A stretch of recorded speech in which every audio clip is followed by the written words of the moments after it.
Kidney ভালো রাখার সহজ উপায়। কিডনি ভালো রাখার কি কোনো সহজ উপায় রয়েছে?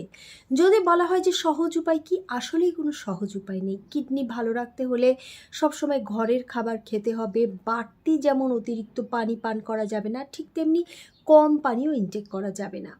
ঠিক তেমনি যারা কিডনি রোগে আক্রান্ত হয়েছেন ইতোমধ্যেই, তারা সাইট্রাস জাতীয় কোনো ফল শাকসবজি যেমন খাবেন না, তেমনি পালং শাক কখনো খাবেন না।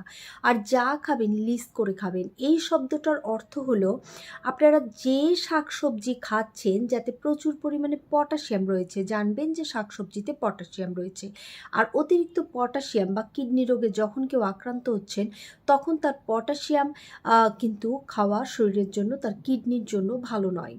তাই যখনই আপনার কিডনি রোগ দেখা দিয়েছে, তখন আপনি সমস্ত শাকসবজিকে এবং ডাল, চাল সব কিছুকে ৭-৮ ঘন্টা ভালো মতো ভিজিয়ে রাখবেন। তারপর ধুয়ে আবার রান্না করবেন।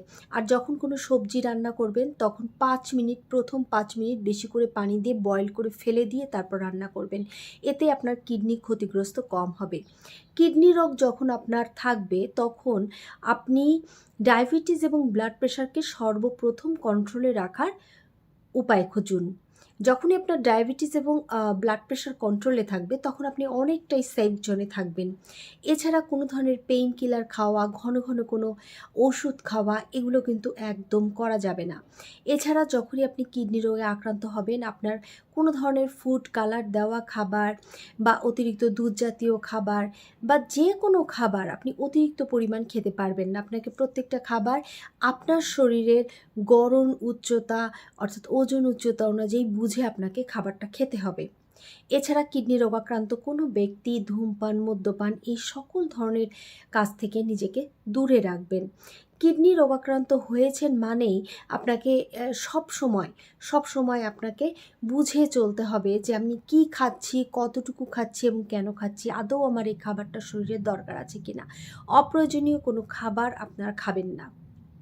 এবং যারা ডায়েট মেনটেন করছেন, যেমন আপনি ব্লাড প্রেশারের জন্য যাতে কম থাকে এর জন্য কোনো খাবার নির্ধারিত করেছেন, খেয়াল রাখতে হবে যে ব্লাড প্রেশার বা হার্টের সমস্যা কিন্তু ন্যাচারালি, সেক্ষেত্রে কিন্তু আমরা পটাশিয়ামযুক্ত খাবার বেশি খাই যাতে আপনার হার্টটা ভালো থাকে।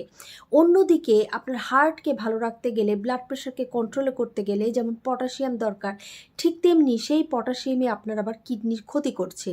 তাই আপনি ব্লাড প্রেশার নিয়ন্ত্রণের জন্য কোন খাবারটি খাচ্ছেন, তাতে পটাশিয়াম উচ্চমাত্রায় হলো কিনা সেটা খেয়াল রাখুন। প্রয়োজন বোধে ব্লাড প্রেশারকে নিয়ন্ত্রণের অন্য উপায় খুঁজে বের করুন যাতে উচ্চ পটাশিয়ামযুক্ত খাবার আপনাকে খেতে না হয়। এই ব্যাপারগুলো মেনটেন করা একজন কিডনি রোগাক্রান্ত ব্যক্তির জন্য খুবই দরকার। আশা করি ভিডিওটি আপনার কাজে লাগবে এবং ভিডিওটি আপনি শেয়ার করে অনেক মানুষকে জানার সুযোগ করে দেবেন যে তারা দৈনন্দিন জীবনে কিডনিকে ভালো রাখতে কী করবেন এবং বুঝে করবেন। ধন্যবাদ, ভালো থাকুন।